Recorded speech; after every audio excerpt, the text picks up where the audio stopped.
let me show you my bucket. Can I show you my bucket? Yeah, it's my bucket. So my whole deal is, my boss said, when you fill this bucket up with sand, I'm going to give you a $200 bonus, which back now, $200 is a boatload of money. So I'm just going to go ahead and fill this bucket up with sand. And at least I'll have $200 to get by until I find me some gold.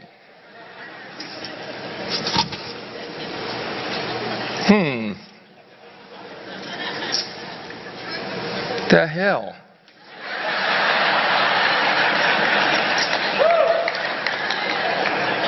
This is sort of like building the downline.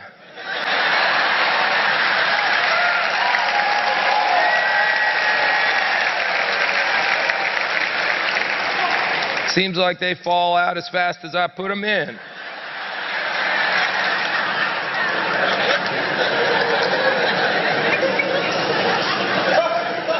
There's a couple of them still in there, but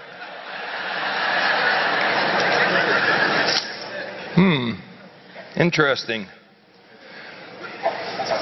Check this out. There's a hole in the bottom of my bucket. That sucks.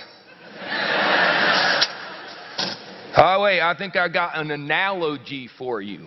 An analogy for your business.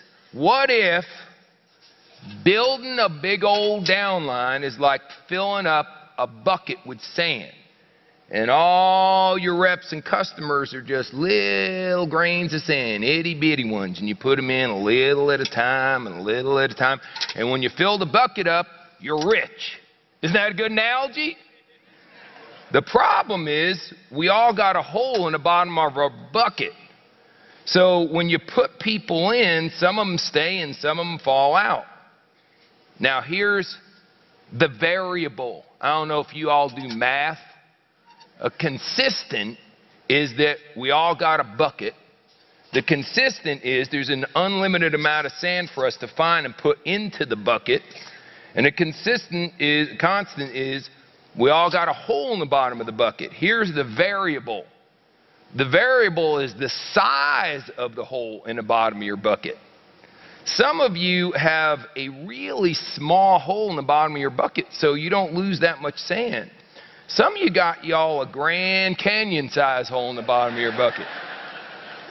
Because you use your, I heard a joke a while back.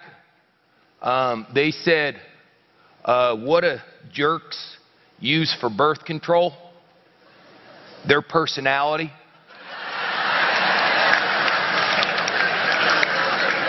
I don't mind to get too suggestive with you or nothing. I was sort of referencing sex right there. Yeah.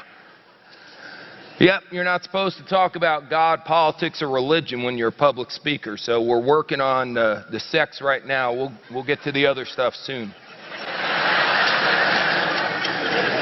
So, yeah, you got a hole in the bottom of your bucket. Now, if you are not, if you're one of those folks who doesn't think you need to work on yourself, you know, what do I need to know that personality garbage for? If I'm a blue or a red, who cares? That's good. That just means you got a bigger hole in the bottom of your bucket.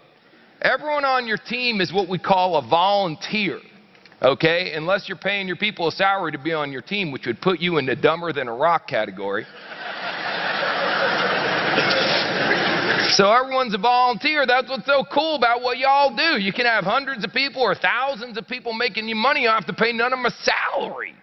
Think about how brilliant that is. You got hundreds of other people digging. Every time they find a little gold, you get a piece of that gold. You ain't got no overhead to get started. Any of you don't think this is a great business, you need to pull your head out of your posterior.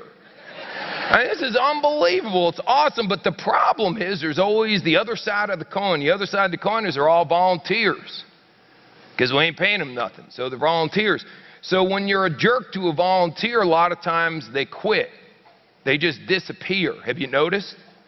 So, yeah, part of the reason why there's a hole in the bottom of your bucket is because it's the nature of the beast. Some of the sand is just dying to get out of the bucket. They're looking for a hole, no matter how small it is. And some of the reason why the people are going through the hole in the bottom of your bucket is because you keep making the size of the hole bigger and bigger and bigger. So I recommend you make it smaller and smaller. How many think that's a good idea? Yeah, so work on yourself. 15 minutes of personal development every day. Eat every book. I almost just said eat every book. Read every book you can. You know, just do whatever you can do so you can be better. And because you got to work on your personal skills. Some of you think you're motivating people. It's one of my favorite things to do. Sometimes when I'm sitting around, I'm depressed because I can't find me no gold. I'll just sit around and watch one of y'all try to motivate your team. Interesting the way you interpret the word motivating. Some of you think motivating means screaming. Yeah, let me scream at my... If you're there, I know I'm not on a farm right now, but if we're on a farm and your cow wasn't giving you enough milk and you started screaming at it, you stupid cow! The hell are... You're worthless, you son of a stinking cow! Give me more milk, loser! Would the cow give you more milk?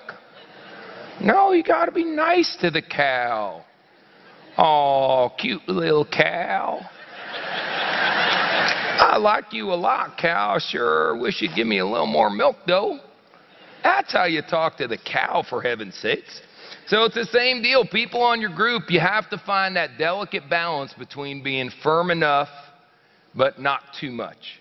Some of you are over swinging the pendulum when it comes to motivating your people. Best way to motivate your people is to lead by example. You go out and dig a whole bunch of dirt. If you want to motivate your people, if you're one of those folks sitting here right now going, man, my group ain't doing enough. This is my group. If my group will get off their butt and go to work, I recommend you go put some new people in your group. When you put new people in your group, it's funny how that works. Just think about how silly that is. You know what I mean? You just give birth to an infant, and then you go ahead and that infant gets to be 2 years old, and you give birth to another one, and then you go to your 2-year-old and start telling your 2-year-old to take care of the infant. Pretty dumb. Or you take your 2-year-old and your infant and go, all right, you guys go out and get a job. Come on, your mother and I are hungry.